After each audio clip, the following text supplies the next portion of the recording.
Hey folks, it's Patriot Nurse, and in today's segment we're going to talk about the healthcare of the future and where herbal medicine fits into this.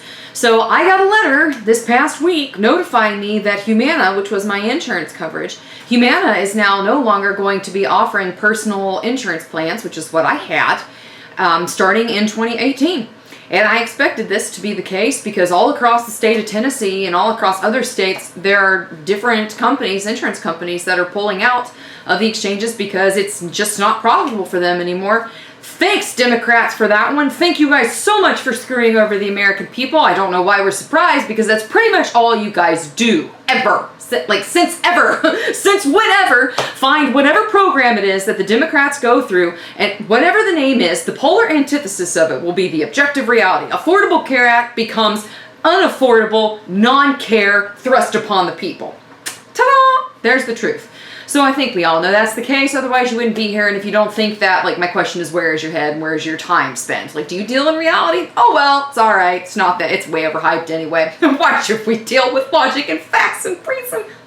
We should just deal with compassion and nice lofty abstract ideals. I'm in the same boat that a lot of people are nowadays, and that is that very soon I will not have health insurance, and I'm sure not going to do the whole little Affordable Care Act thing. I'm not going to do it. I don't care. It's not going to happen. Not doing it. So, herbal medicine, where does that fit into the mix of things? Let me put it this way, guys. If you think that we are ever going to go back to the heady days of 1980s and 1990s, oh, the golden years, the 1990s standard of healthcare in this country, like, you're dreaming. Kiss it goodbye. It's gone. It's not going to come back. And what we can do, instead of like crying over spilled milk, like just sitting here whining about it's not going to fix the things. And to be direct, I don't think that the people in office right now, the Republicans, have got the cojones to do what needs to be done. Nobody wants to just repeal. They're going to try and like replace and this, that, and the other. It's going to be one big giant hairball. So I would rather be self-sufficient. And I feel grateful because I think the Lord enabled me to be able to, develop this curriculum and to teach and go around the nation teaching people how to be self-sufficient. But when it comes right down to it, herbs are going to be a huge part of caring for yourself before you're sick. And herbal medicine involves supporting people, supporting the body in its natural work and its natural defense mechanisms. And so what I want to do with you today is just kind of show you my little herbal medicine cabinet. This isn't exhaustive, by the way. There are many, many more, and I also want to show you some of the books that I recommend. Because when it comes right down to it, guys, you need to be able to take care of yourself. You need to be able to take care of your family, and herbal medicine is a big part of that. But also being able to assess people. That's why I teach the classes. Really, that's one of the reasons why I've sacrificed so much of my time and my energy over the past few years to do this, because I do believe in it. And yeah, what I'll do is I'll show you the cabinet here, and then we'll come back and we'll go over some of the good things. So, of course, I have my little Himalayan salt rock here, which is awesome. There's a few books here that I think that you really should have. Let me grab them for you. Practical Herbalism is a good one, and it goes over how to identify different plants, of course, in the wild. A lot of them you probably have in your own backyard. But it also gives the action, the primary constituents, what makes up the herb, how it acts, and also what it can be used for internally, externally, that sort of thing. I like Rosemary Gladstar's Herbal Medicine recipes, the Herbal Handbook, and of course, where would we be without Dr. Christopher's? Definitely a good one. Then more Rosemary Gladstar. Where's my other book? Oh yeah, here's another one. The Prescription for Herbal Healing. All of these you need. And right over here, there's Mrs. Wink. She's actually a Tom Clark original. Well, actually, it's not an original, but it is a Tom Clark. He's the artist that makes them anyway. So I wanted to actually kind of show you, there's my little getting in the spirit print off here, what my cabinet looks like. Okay. And I have my jars of the things that I use more of. I have it labeled red raspberry. That's, okay, red raspberry. If you are a woman of childbearing age, or really honestly, if you're a woman that has any of your reproductive tract in you, you should probably consider being on this. It's a very good uterine tonic and overall tonic for the reproductive system, and it's actually good for men too. Chamomile, of course, this is German chamomile. It is it's a diaphoretic. It's useful for breaking fevers, but also, of course, for sedation as well and chilling out after a long day of work. I'm just gonna have to unpack the whole thing. Let's not mess up my new thrift store find. That's Blue Danube, by the way. Love it. Marshmallow root. which is a good demulcent herb, and it helps to essentially chill out the tracts and put moisture where it needs to be and balance moisture within the body. Red clover is another good one. This is a lymph system tonic. Catnip. Catnip is good for the nerves. It's nervine, of course. It looks like oh good, I labeled it. I'm so proud of myself.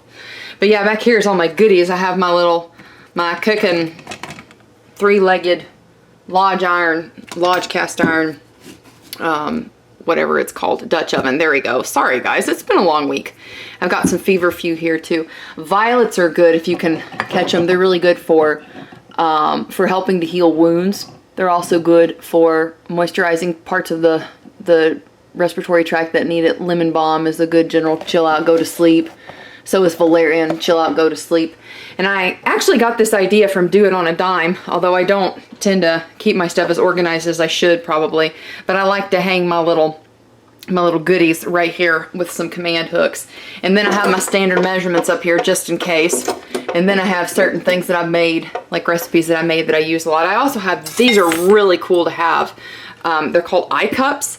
And if you're doing an eye wash, for instance, for inflamed eyes, it's really nice to have. I'll put a link to these in the description box below. They have every color imaginable.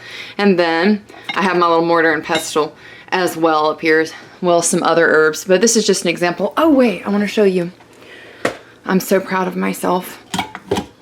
This actually was a repurposed honey jar. My mullein right down there. I got this, the best mullein, if you're not going to harvest this yourself, that I found is from legalherbshop.com, but I think I found it on, actually I know I found it on Amazon, so I'll put a link. This is the best stuff that I found. Mullein is really good for the respiratory tract, and it's also good for managing pain and inflammation in folks. And up here, stinging nettle, super strong, like nutritive and a feeder for the nervous system. And then this ball jar has been in my family for a good long while. It's one of the older ones, the blue with the old school lids there, and that's what I keep my lavender in. So up here, I also have, I keep sweet letters from friends who write me nice things. Up here I also have my little snips, my little shears for herbs, and this has been in my family for a while, and this is just what I found at the dollar store. Now this is really cool. I found this at the Asian market nearby, and this is one of the ways that they used to do herbal infusions back in the day. But essentially this thing, like you use it for roots, primarily like for ginger or lemon, and you pour the water over it and then you cover it and it does its thing, which I thought was pretty cool myself. But these are just some of the things that I have here in my herbal place. This is my happy little herbal land where I keep my stuff here. I like to just chill out here late at night, you know, and read my books and do fun things. So this is just kind of what I do. There's a couple books that I forgot to show you. One is The School of Natural Healing by Dr. Christopher's. This is the gold standard. It's like a $100 book. All of these books, by the way, I'll put links in the description box too so you can find them, of course. And then also the Herbal Apothecary is also a really good book as well. These are good references, guys, and to be really direct, okay, like you are going to need this knowledge in the future, all right? The country is not becoming more stable. We have deeper divisions. It is going to be a more unstable future, and I think that's for sure and certain. I do not see it becoming, like, we're not going to return to the 90s, okay?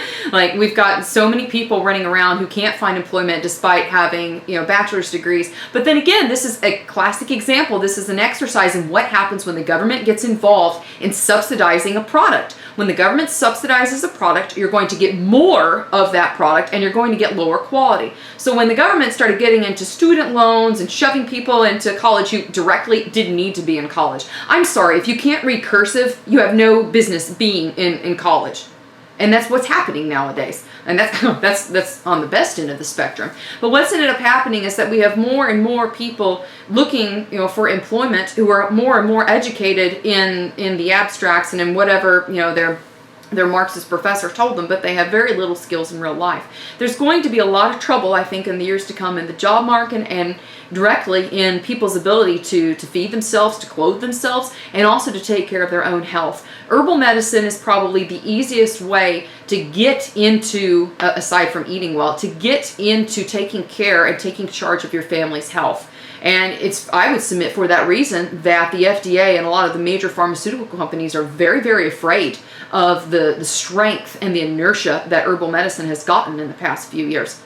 And as part of my own work, when I teach Medical Prep 101 and 201, I'm giving people the foundation to assess their family's health and to take care of their family, to respond to respiratory diseases, digestive diseases, and wound care, especially in the event that there is no healthcare available because of a grid down. But also, guys, to be very direct, the cost of a one-day class at $549, if it saves you one unnecessary trip to the ER, then it paid for itself.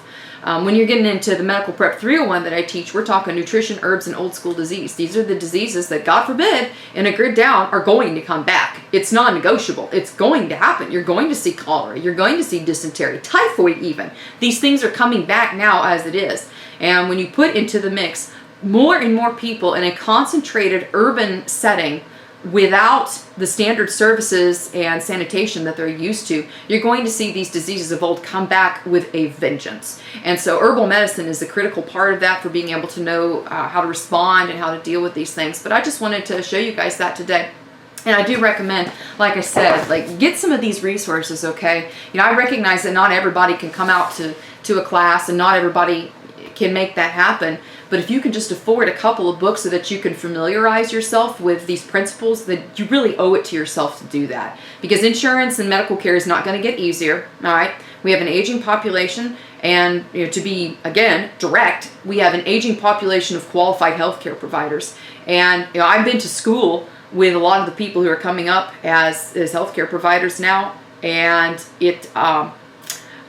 I would much rather, this is across the spectrum, I would much rather take care of my family members at home than take them into a hospital. The No Child Left Behind generation is going to be practicing medicine soon. I want you to think about that, right? If there's an incentive to be self-sufficient with your healthcare, that's it. All right, guys, I hope it was helpful for y'all today. If you did enjoy the video, please subscribe to me, Patriot Nurse. You can also like me on Facebook. And you can follow me there. I tried doing the Twitter thing. It's just not working out for me. I'm so not tech oriented. I'm real world concrete oriented. The less tech I can do, the better. So I hope it was helpful for y'all. Come out to a class if you're interested. I'm going to be teaching actually all 4 days of Medical Prep 101, 201, and 301 in Knoxville actually coming up in the fall. So you can see the full schedule at the website, thepatriotnurse.com. I'd love to see you there. For now, it's Patriot Nurse signing off, and I'll see y'all later. Bye.